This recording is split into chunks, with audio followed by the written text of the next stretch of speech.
elaborating that the OBCs, who number a huge percentage, have 3% of the 90 secretaries of this country. आबादी 50% है और 90 में से 3 अफसर ओबीसी के हैं।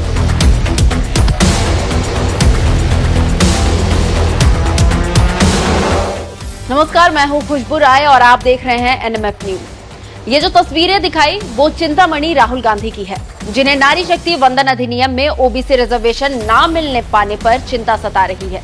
इतना ही नहीं, इन्होंने ब्यूरोक्रेसी में ओबीसी अफसरों का मुद्दा उठाया। इनका कहना है कि ये जो 90 सेक्रेटरी है जो हिंदुस्तान की सरकार चलाते हैं, इनमें सिर्फ 3 ओबीसी कोटे से आते हैं। अब राहुल का ये बयान हाल के दिनों में राजनीतिक गलियारों में चर्चा का विषय बना हुआ है।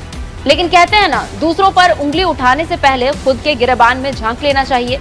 ये वही कांग्रेस है जिन्होंने देश पर 70 सालों तक राज किया, लेकिन ओबीसी ब्यूरोक्रेसी के लिए कोई ठोस कदम नहीं उठाए। इस तस्वीर पर नजर डालिए। ये वो प्रिंसिपल और प्राइवेट सेक्रेटरी है जो कांग्रेस शासनकाल में हुआ करते थे। पीएम जवाहरलाल नेहरू, प्रिंसिपल और प्राइवेट सेक्रेटरी एचएम पटेल, जो कि अगड़ी जाति से आते हैं। पीएम इंदिरा गांधी, प्रिंसिपल और private secretary LK Jha, PN Haksar, PN Dhar, PC Alexander, चारों के चारों अगड़ी जाति के हैं। पीएम राजीव गांधी, प्रिंसिपल और private secretary PC Alexander, Sarla Grewal, BG Ganesh, तीनों को तीनों अगड़ी जाति से आते हैं।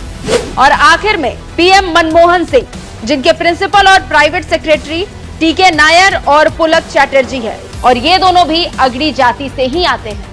चलो 1 मिनट के लिए मान लेते हैं कि ये पुरानी बातें थी। अब कांग्रेस की कमान राहुल गांधी के हाथों में है, जो कि एक युवा नेता है, सभी वर्गों को साथ लेकर चलना जानते हैं और सभी का विकास चाहते हैं।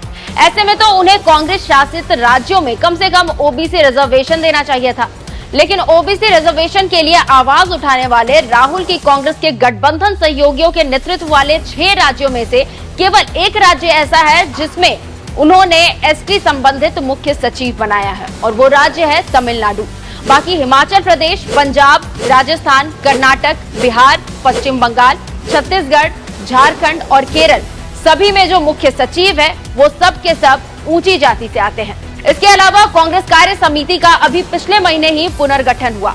राहुल को शायद ये पता नहीं होगा कि उनकी पार्टी के संगठन में ओबीसी की क्या हिस्सेदारी है। कोई बात नहीं, हम उन्हें बता देते हैं। कांग्रेस अध्यक्ष मल्लिकार्जुन खड़गे के नेतृत्व में नई गठित की गई 84 सदस्यीय कांग्रेस कार्य समिति का विश्लेषण करने से ये पता चलता है कि इसमें अनुसूचित जाति के 12 सदस्य, अनुसूचित जनजाति के 4 और अन्य पिछड़ा वर्गों के 16 सदस्य शामिल है।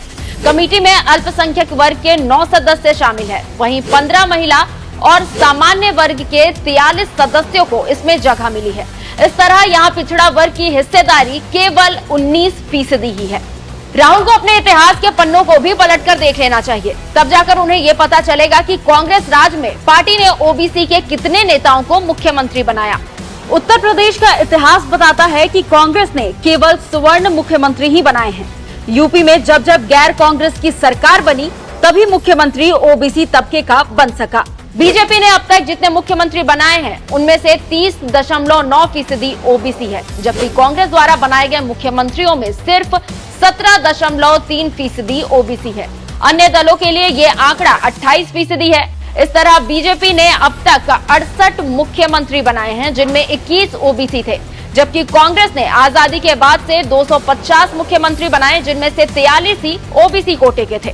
कांग्रेस और भारतीय जनता पार्टी दोनों पर सवर्णों की पार्टी का ठप्पा रहा है, पर बीजेपी ने अपने आप को किसी तरह ओबीसी की पार्टी बनाया है। यह आंकड़ा गवाही देता है कि संगठन हो या सरकार, हर जगह ओबीसी बहुतायत में हो गए हैं। भारतीय जनता पार्टी के कुल सांसदों में 113 अन्य पिछड़ा वर्ग, 43 अनुसूचित जनजाति और 53 अनुसूचित जाति के हैं। इस तरह भाजपा के 37.2% लोकसभा सांसद ओबीसी, 14.1% एसटी और 17.4% एससी के हैं। अगर आरक्षित संसद सदस्यों को छोड़कर सामान्य निर्वाचन क्षेत्रों को देखें तो यहाँ लगभग 60% भाजपा सांसद उच्च जातियों के नहीं है। यही नहीं, कुल गैर आरक्षित सांसदों का आधा हिस्सा 50% यानी कि 113 ओबीसी से है। तो यह है वो पूरी रिपोर्ट जो कांग्रेस के कथनी और करनी में फर्क को बताता है। कथनी ओबीसी समर्थित और करनी ओबीसी विरोधी। कांग्रेस और राहुल गांधी के इस दोहरेपन पर आपकी क्या राय है, हमें कमेंट कर जरूर बताएं और ऐसे ही फैक्ट्स को जानने के लिए हमारे चैनल को सब्सक्राइब करना ना भूलें। नमस्कार।